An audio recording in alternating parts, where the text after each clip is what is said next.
বিসমিল্লাহির রহমানির রহিম। আসসালামু আলাইকুম প্রিয় ভিউয়ার্স, আশা করি সবাই ভালো আছেন। আলহামদুলিল্লাহ আমিও ভালো আছি। মুক্তার শখের রান্না থেকে সবাইকে স্বাগতম। তো আজকে আমি কচু রান্না করব, এই রেসিপিটি আপনাদের সঙ্গে শেয়ার করব। তো আশা করি রেসিপিটি ভালো লাগবে। চলুন মূল রেসিপিতে যাওয়া যাক। এখানে কচু নিয়েছে, এগুলো এক এক জায়গায় এক এক নাম বলে, কোথাও নারকেলি কচু, কোথাও শোলা কচু। তো কচুর ডাঁটা আগে খেয়েছে, এগুলোর কোনো কিছুই ফেলানি যায় না, ডাঁটাও খাওয়া যায়। এখন আজকে কচু রান্না করব। তো কচুর উপরের অংশটা আমি রান্না করব।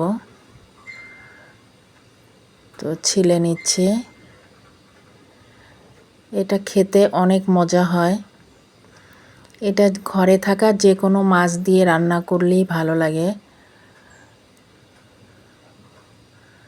তো এইভাবে ছিলে নেওয়ার পরে আমি এইভাবে চাক চাক করে কেটে নিব, গোল গোল করে।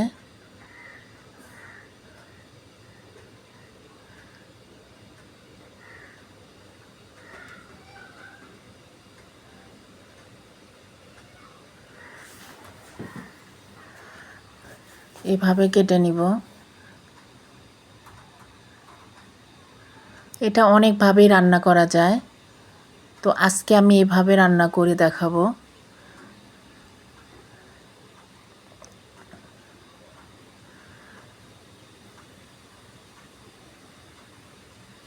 তো গোড়ার অংশ যেগুলো, নিচের অংশটা, এই অংশটা আমি রান্না করব না। এই অংশ, এই দুটো রেখে দিব। এই দুটো আমি ভর্তা করব একদিন। তো কচু ভর্তার রেসিপি আমার চ্যানেলে দেওয়া আছে, দেখে নিতে পারেন। ভর্তাও অনেক মজা হয়। তো আজকে উপরের অংশটি শুধু রান্না করব, ওটা নরম থাকে, ভালো লাগে। তো এইভাবে কেটে নিয়েছে, এখন ভালোভাবে ধুয়ে নিব। ধুয়ে কচুগুলো আমি সিদ্ধ করে নিব। তো পরিমাণ মতো পানি দিয়ে দিয়েছে। তো এখন পানিতে কচুগুলো দিয়ে দিলাম, সামান্য হলুদ দিয়ে দিব, আর সামান্য লবণ দিয়ে কচুগুলো আমি ভালো করে সিদ্ধ করে নিব।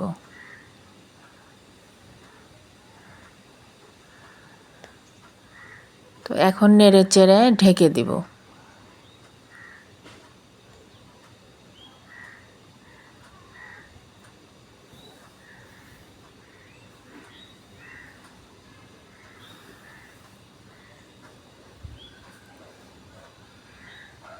তো ঢেকে দিয়ে কিছুক্ষণ পরে ফিরে এলাম।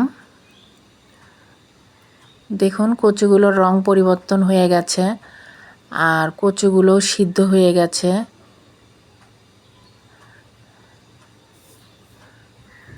যারা এই কচু এভাবে রান্না করে খাননি, তো আমার এই রেসিপিটি ফলো করে রান্না করে খেয়ে দেখবেন, খেয়ে অনেক মজা পাবেন।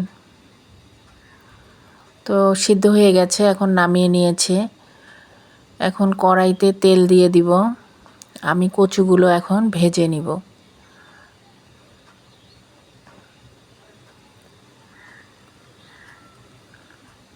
তেলটা গরম হলে কচুগুলো দিয়ে দিব। একটু তেল বেশি দিয়েছে, একটু ডুবো তেলে ভাজলে ভালো হয়।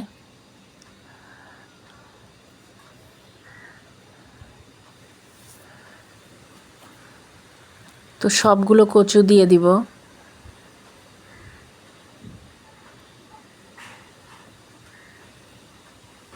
কিছুক্ষণ অপেক্ষা করব।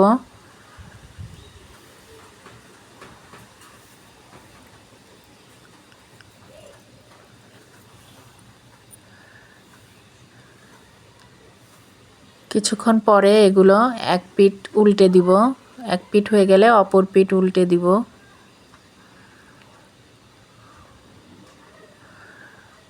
তো এভাবে উল্টে পাল্টে লাল লাল করে ভেজে নিব।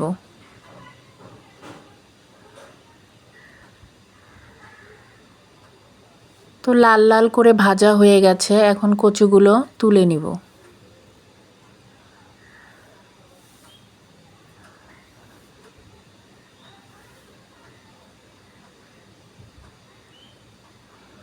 দেখুন এরকম ভাজা হয়েছে, এখন বাকি কচুগুলো ভেজে নিব।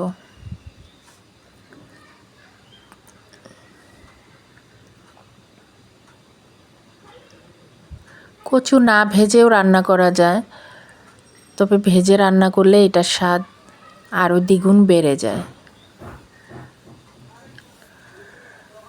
তো এগুলো লাল লাল করে ভেজে নিলাম। এখন এই গরম তেলে মাছ ভেজে নিব। তো আমি পাবদা মাছ দিয়ে এই কচু রান্না করব। ঘরে যে কোনো মাছ থাকলেই এটা রান্না করা যাবে, কোনো সমস্যা নেই, নির্দিষ্ট কোনো মাছ হতে হবে এরকম না। তবে ইলিশ মাছ দিয়ে অনেক মজা হয় খেতে, চিংড়ি মাছ দিয়েও মজা হয়। তো মাছগুলো সাবধানে ভেজে নিব, মাছগুলো থেকে অনেক তেল ছিটে আসছে। পাবদা মাছ একটু সাবধানেই ভাজতে হয় তেল ছেটে।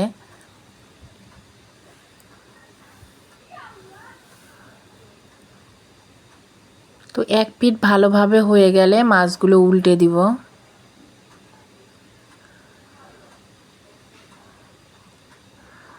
তো মাছগুলো ভাজা হয়ে গেছে, এখন মাছগুলো আমি উঠিয়ে নিব।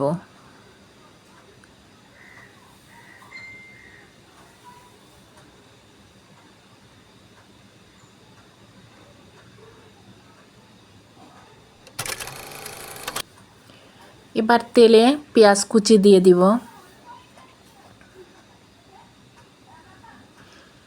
পেঁয়াজ কুচি দিয়ে ভালোভাবে নাড়তে থাকব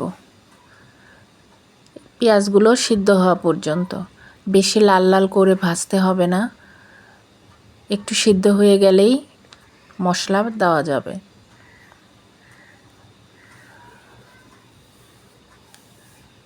তো পেঁয়াজগুলো একটু সিদ্ধ হয়ে গেছে, এখন আমি আদা রসুন দিয়ে দিব।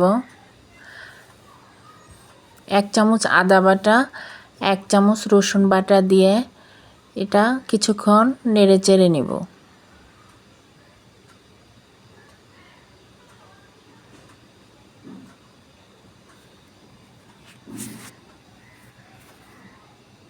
এবার সামান্য পানি দিয়ে দিব। পানি দিলে মশলাটা পুড়ে যাওয়ার ভয় থাকে না। তো পানি দিয়ে এখন মশলাটা ভালোভাবে কষিয়ে নিব।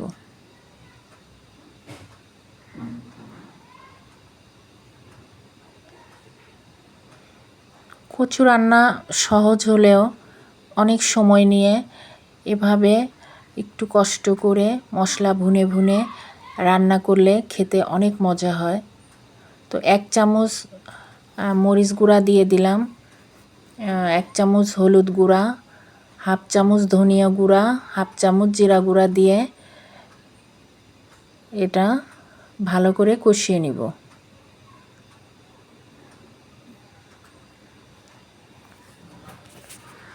স্বাদ মতো লবণ দিয়ে দিব। কচু ভাজার সময়ও আমি লবণ দিয়েছি, আবার মাছ ভাজার সময়ও লবণ দিয়েছি। তো লবণটা একটু কম দিতে হবে।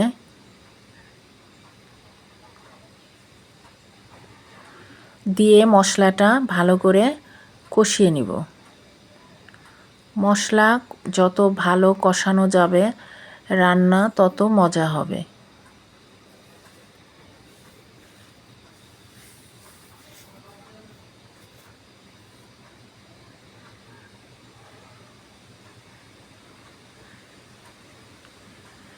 তো এখন ভাজা কচুগুলো দিয়ে দিব।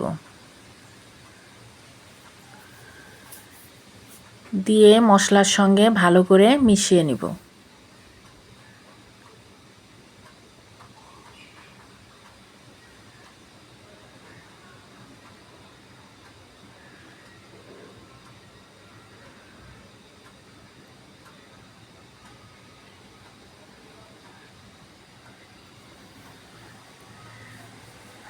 তো এখন সামান্য পানি দিয়ে দিব,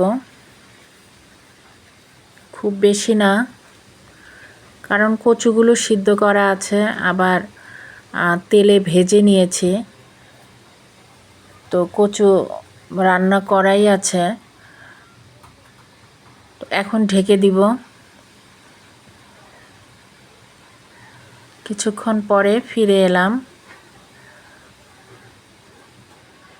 তো এখন ভাজা মাছগুলো দিয়ে দিব।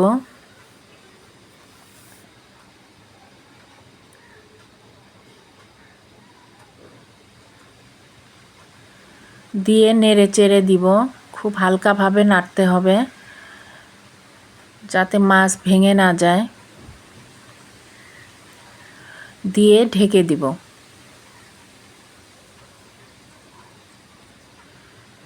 কিছুক্ষণ পরে ফিরে এলাম।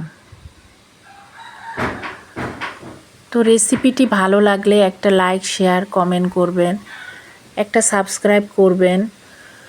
অলরেডি যারা সাবস্ক্রাইব করেছেন তাদেরকে অসংখ্য ধন্যবাদ। আর যারা আমার চ্যানেলটিতে এখনও সাবস্ক্রাইব করেননি তারা একটা সাবস্ক্রাইব করে বেল আইকন বাজিয়ে দিয়ে পাশে থাকবেন। তো হয়ে গেল কচু দিয়ে পাবদা মাছ রান্না। তো এখন আমি বেড়ে দেখাচ্ছি।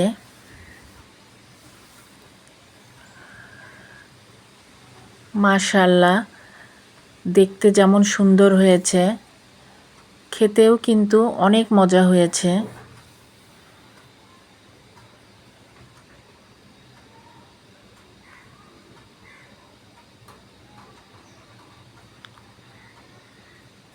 কচু রান্না সহজ হলেও রান্না করতে কিন্তু একটু সময় লাগে। তো একটু সময় নিয়ে আমরা রান্না করলে অনেক মজা করে খেতে পারবো।